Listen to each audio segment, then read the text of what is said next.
Welcome our viewers to this show, and huwa tunasema this show is one of the best because huwa tunaangalia mambo ambayo yalikuwa yanaendelea.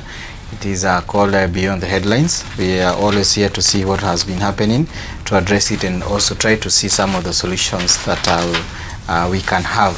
So today the guest Kim. Yes. Karibu. Asante sana. Thank you Bwana Kemotho for calling me again to Mizpah Tv. Yes. One of the best TVs around. Salimia our viewers. Asante sana. I say hi to Nakurians and people who are viewing us outside Nakuru. Yes. And not only Nakuru. There's those who are following us even outside the country. Yes. So I'm very grateful. I'm very delighted to be with you here in this morning. To at least look at what is happening in our country. I'm very happy to see that our governor is back. Susan Likeheka. We have really been missing her. She's been away. She went on maternity leave. We kept on seeing photos, images of her, images of her young ones. But finally, she's here. I'm very delighted and wish to welcome her back to this camp. I'm not gone yet. But I'm really waiting. I really need to do that tea, you know. Mtoto akizaliwa huwa tunaitwa chai. Sasa ni wawili. Pale ni dhamos kubwa. Pale ni dhamos kubwa. Ni kichai sasa pale. So welcome back. Asante sana. Yeah. So a lot have been happening. Sure. And pia kuna issue ambayo ilifanyika, you know, that is from last week. Kuna hii issue ambayo ilifanyika pale Angata in this Narok. Yes. Mpaka wa Narok, that is pale hivo na Baringo. It's a very unfortunate event. It's a very unfortunate occurrence. I never thought that in this country would go back to such dark days where I would be seeing Kenyans being shot dead in broad daylight, and even policemen being attacked with the arrows. It was very unfortunate. I saw one of the policemen walking to a health facility with an arrow stuck in his eye. It's I really pray that we don't retract to those dark times. That's where we were several years back. Why should a country like ours go back to such levels? I wish to appreciate those who are involved, especially the police forces, and I'm really delighted that Kenyans are boldened. They are courageous enough to tell the government, to tell the authorities that enough is enough. Kenyans are tired. We are burdened with the kind of economic status that we are living in. We are burdened with extreme taxes. We are burdened with it's only that God is favorable, is faithful to us, that He has given us a very favorable weather.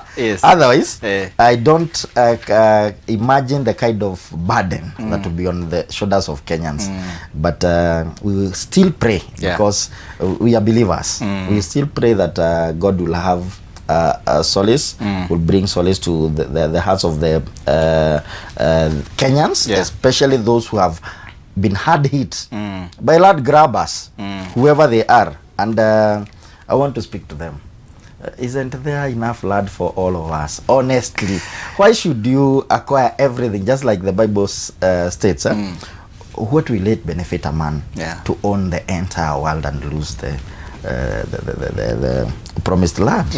I think it's high time that every Kenyan thought of each other as a brother, as a sister, as a sojourner in this world. Once I consider you as my brother Kemotho, I don't think there is any one time that I will oppress you to an extent that even your kids, your young ones, will suffer in my hands. I think that's where we Kenyans need to go. They need to appreciate each other as Kenyans. They need to realize that nobody has a longer life than the other on this planet Earth. And we thank God that He has given us a very good country. It's covered with very good vegetation, covered with wild animals here and there. I think it's time that we appreciated God's creation. And once we do that, issues like land grabbing will disappear because unaiba shamba ukuwa na miaka 60. Kwani unataka kupeleka wapi? It is very unfortunate because unajua this land belongs now to the farmers society. That is it. Pale. Exactly. Ilikuwa approximately I think 6,000 or 10,000. Sure. Na ilikuwa associated. Sasa imekuwa associated na senior person in government. Whoever they are. So unaona sasa unaona sasa hapa kuna watu 5 ambao walikufa. Kulikuwa na ile shooting ambayo ilikuwa pale. That is it. Because pia now there is the anger, there is the agony. And even now people are not settled. I don't want to thank the area MP, Johanna Ngeno. You kinda you have the courage that we need in this country. You need to speak to the authorities and tell them no, this is wrong. Whatever you're doing is not right. Yes. And it is high time now that they should do a balance, especially not only now to kwa hii kisanga ambayo ilifanyika, but also because now tuliona that these leaders will come out trying to criticize the police brutality. They should now do the same, even to what happened now to wale ambao wamekuwa abducted. That is the same in so many cases ambazo tumekuwa tukiona pale. The protest pia ya Gen Z ambayo tumekuwa tukiona pale. And recently umeona pia kulikuwa na hii shooting ya MP in the city center. In the city center, not just the MP, the area MCA had been shot earlier. Yeah. So I think where are we headed as a country? Yes. Are we missing Congo Brazzaville? Are we missing is it Bosnia Herzegovina? Is that the kind of brutality that we want to welcome in this particular country? I think we are on the wrong track. Yes. But again, for the MP, I don't want to mourn this MP, and I have my reasons. So many people have shed their blood. So many people have cried. So many people have died. Women have disappeared. Men have disappeared in his watch. So I think Kaspur Kabod MP, I will not say rest in peace. I will not say rest in peace. And that's where all Kenyans are. We are tired. Yes. We will not be mourning those people who are in power when we know very well that when they were in power, they were oppressing the poor, they were oppressing the powerless, they were oppressing those who position them where they are. So I think I will join Kenyans who are not mourning this particular MP. And not just the MP. Anybody who oppresses the poor from today onwards, don't expect any money from me. And actually now, you know, according now to also your own statement, I can also see that kwa front page, nafikiria wale ambao waliandika hii gazeti walichukua maoni yako na yale wengine na wale wengine wakaweza compose. Because now people are saying the way now the government ambayo imeweza kukimbia na kuharakisha mambo ya huyu MP, hapa pia ninaona that is now kuna sentiment ambayo anasema pale, if we continue at this rate, 1 MP per month by 2027, Kenya will be corrupt. Free corrupt nation. So hapa inaonekana kuna pia wa Kenya maybe now wako na sentiments zao. You know now it is, you know, some of the comments of Kenyans. That is it. We also mourn the demise of 5 people who were killed in that land. Those are the people who are supposed to be mourning. Also at the same time pia kuna yule ambaye anasema let's sympathize and move on.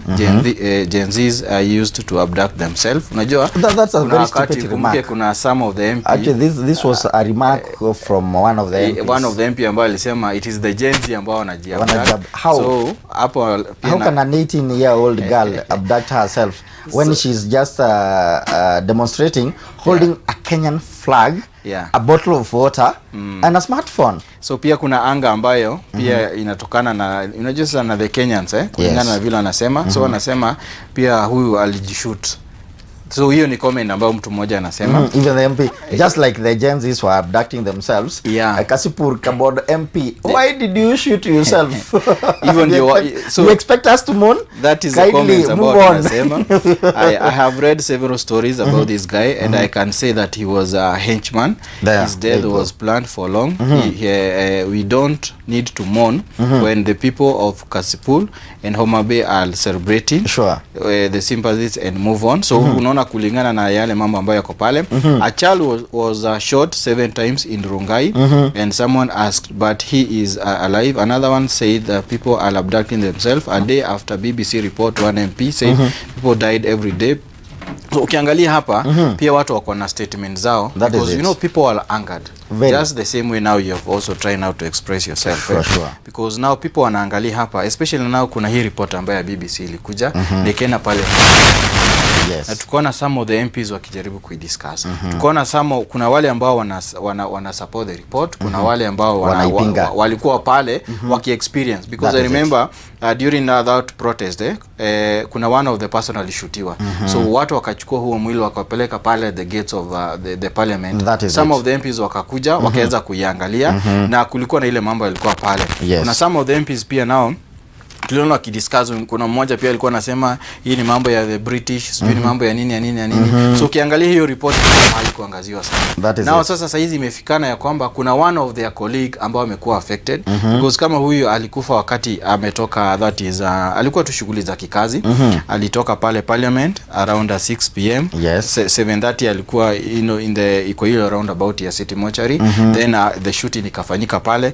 Then by 7:40 unaona that is akaweza kuaga. So tuliona wale MPs walikuwa pale na watu wote walikuwa pale, and so many people that's when I raised their comment wakisema ya kwamba all these levels inafaa ifanywe ya either mtu ako in position ama yuko in position, na yale mambo mengine na investigation yote iweze kuangalia.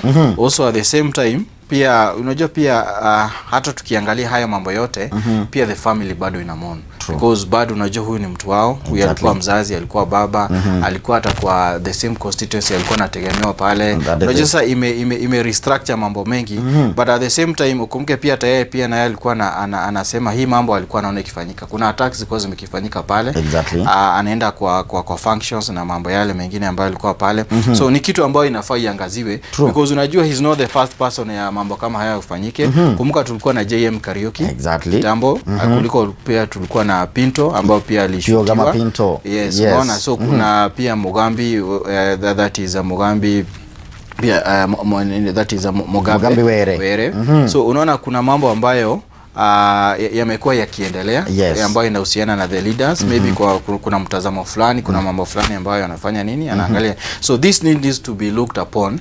Investigation yote ifanywe ya wale ambao walikufa pale Baringo, ya hawa ambao wamefanya hiki kanga, ya hadi kwa ile protest ya Gen Z yote iweze kuangalia, yote iweze kukonkludiwa, ili ya kwamba that is a sheria ijulikane, that is a sheria inafaa ifuatwe na kila mtu ambaye alikuwa pale. I think it is just like you saying, it's a wake up call. Kenyans should realize that we have a country to defend. And majority have their eyes fixed on 2027. Why should we wait for elections and we are damaging our country? Why should we wait for elections and we are killing those who are supposed to be voting for leaders? I think it's high time that we stopped thinking about 2027 and thought about our country, thought about our uzalendo.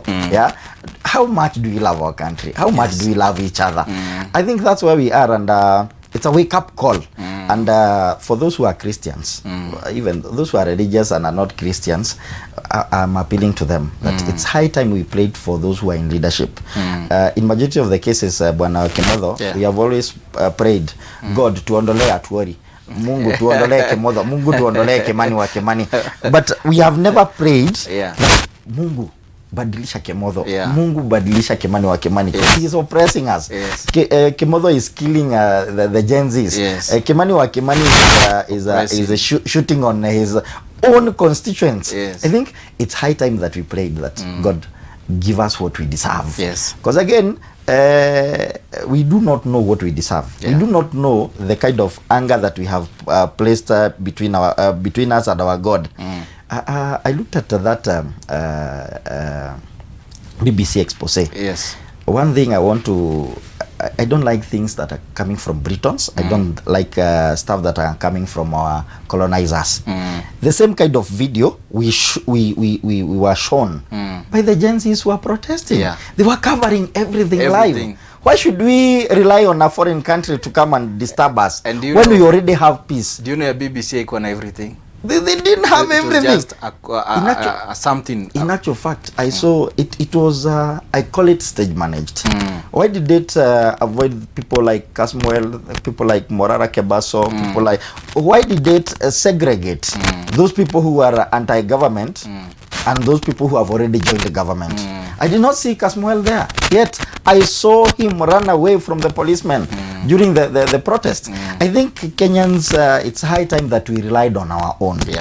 we were able to see whatever we have been shown by BBC from the Gen Zs themselves. Why should we wait for a foreign country, especially our colonizers, to come and disturb our peace? We already are a peaceful country. Why are they reminding us all this? And furthermore, Bwana Kimodo, what do they intend to gain? What do they intend to achieve with this kind of expose at this particular time? Gen Zs were very open. Whatever they did it in daylight. They went to parliament.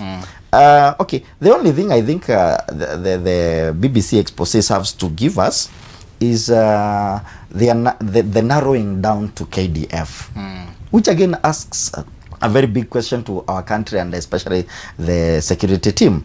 How did we end up with a KDF officer shooting to kill the Gen Zs? Civilian. We already saw these guys, the young men, walk into parliament in their numbers. Did they deserve death? Honestly, they had already overpowered the policemen. Why were they there manning the gate to parliament? We saw them enter parliament, take food, take charge of that particular parliament. They even dressed like the speaker and the likes. How harmful was that to the country? Who was killed by the taking of that particular food? Who did they harm? I remember there was an MP who was disabled, who was right in that particular parliament. The Gen Zs helped him out safely. Are those people who are the people who deserved being shot dead in their own parliament? I think it's high time that our parliamentarians realized that their parliament was taken over, because those people who voted for them to represent them decided to take back the power that they had donated to them. And I appeal to our parliamentarians, you know, they are also making finance bill 2025-2026 now. Actually, that hiyo hata ndio ilikuwa na, you know, the next point. But as we finalize the documentary, also now the Kenyans' expertise, those people who can make film, trying also now to come up with something, because this is something ambayo it will go down to the history.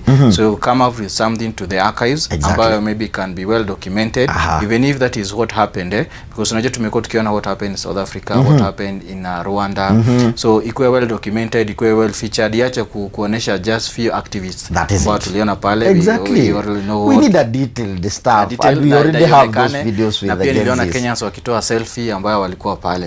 So now away from that, due now to our time, kuna finance bill 2025 ambayo the cabinet walimaliza kuiangalia. That is it. Na that is na kulingana na vile wanasema that is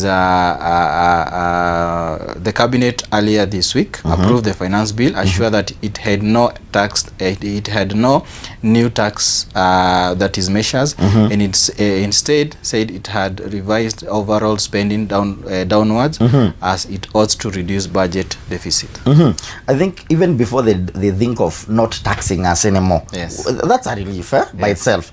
But what are we going to do with our debts? I've seen the kind of debts that we have accumulated as a country. And I'm very delighted. I saw one Ephraim Jega. Ephraim Jega is an economic writer, and he writes things about our economy.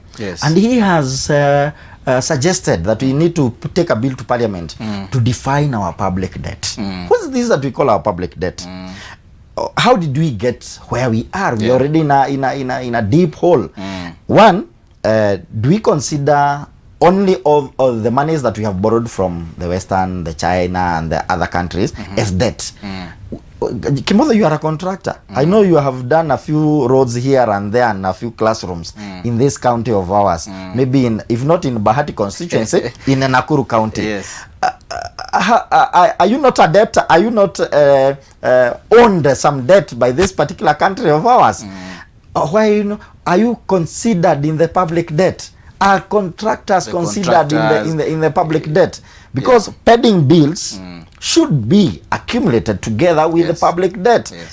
As we define, as Ephraim Jega seeks to define public debt, money owned to individuals within the country, as contractors, as suppliers, should be joined together, accumulated together with whatever we are calling public debt. Because from Jega's argument, we've been hiding that money that we own Kenyans. We have only been considering those people who are outside the country, foreign countries, as people who we owe money. And that's how we have managed to break the borrowing ceiling. The ceiling was set, but we hide debts that we own locally. That's how we have managed to break the ceiling and borrow even more. I remember the president was in China recently, and he met a Vietnamese president who was bold enough to tell him that your country does not require more money.